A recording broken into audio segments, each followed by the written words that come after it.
Erik Peterson on Williston Trending Topics, News Radio Live. 8:07, good to have you with us as you drive into work or school. Please be careful driving.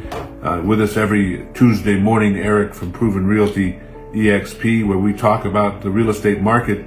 Today, Erik, we're talking about marketing and how to market your house properly. I have no clue. How do you do it? Yeah, that's always one of my favorite topics. It's one of my passions is marketing.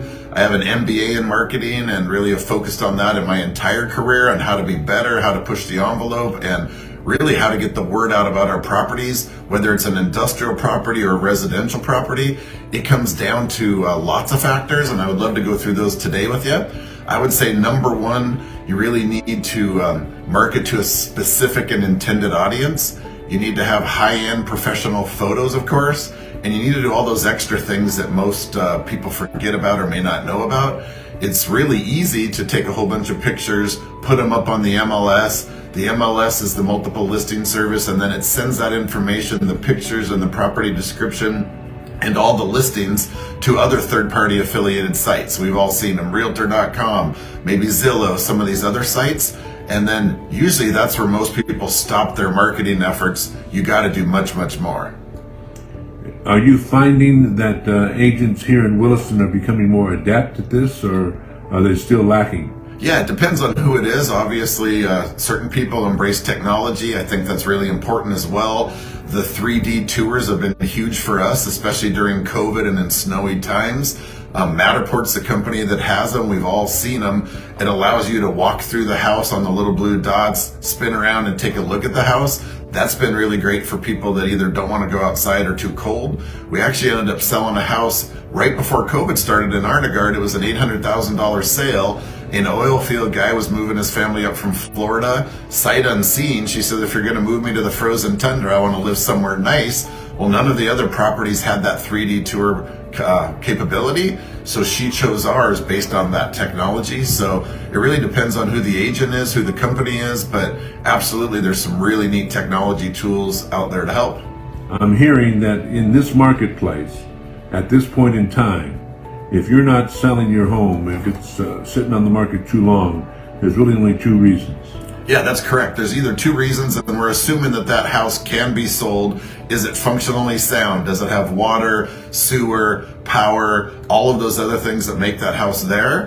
And I would say that there's two reasons why your house isn't selling. It's either price or marketing. As an agent, how do you get the client to understand that it's not just an extra cost to them, but it's a necessity?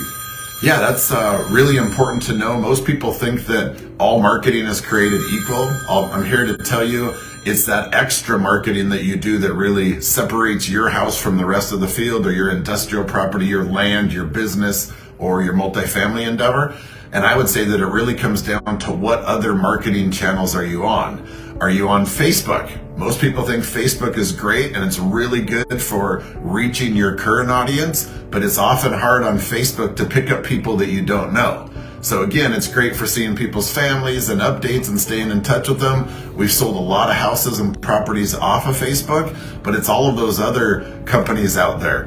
LinkedIn, Craigslist, Instagram. We also have a TikTok reel for those folks that are absorbing their information at a lot quicker pace than sometimes the younger generation. So really, to properly market, you need to hit all of those avenues and cast a really wide marketing net. 8:10 on your Tuesday morning, and we're talking with Erik from Proven Realty EXP about marketing, and we try to give tips as well to other account executives who are working in the area. Well, what's your tip today? Yeah, if you are currently a realtor, I think you really need to look at what you have in support behind you. What type of marketing are you putting out there? What are your channels? What does your intended audience look like? And most specifically, what's your value proposition? What do you bring to the table that nobody else does? Is it just you? Do you have a team of people behind you helping you out? Is there somebody that can guide you, hold your hand, and then more importantly, show you the ropes and the right way to sell properties and how to enhance your marketing most effectively? Do all salespeople know that when they're told no, the client is really asking for more information? Yeah, great question. And I think it depends on the person, right? And the coaching and the guidance that everybody has. I've never really been good at taking no for an answer in my whole life and my career, and so that's been really successful. But it really comes down to asking the right questions and listening, and that's really the key to any relationship. Is it a no, or is it a smokescreen? Is it a situation, or is there something that you can do to listen to them and walk through it, figure out what their concerns are, and then most importantly, help them through that decision-making process? One of my favorite guys who has passed away now, Zig Ziglar, used to say that when somebody says no to you, what they're saying to you is, I need more information, I need more value.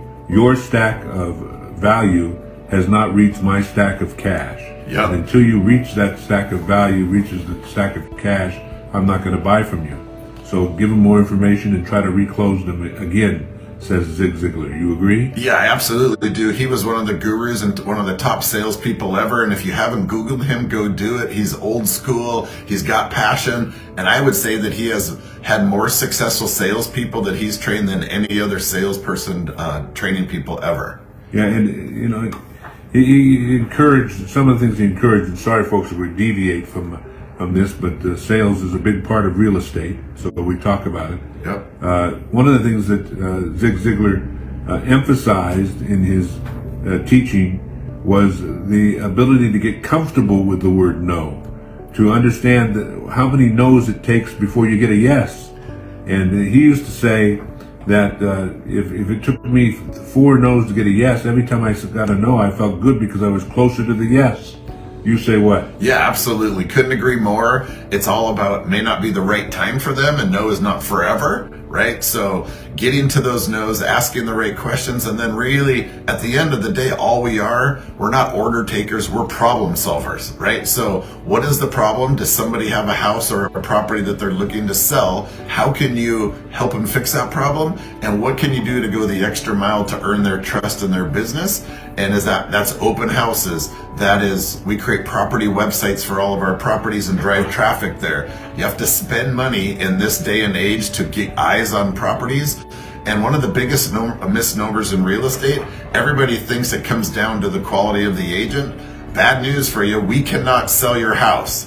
Your house or your property can only sell itself. What we can do is get more eyes on your properties, create really good write-ups, have property websites, get people to come want a tour so that when they do walk in their house, they say, yes, this is the right one.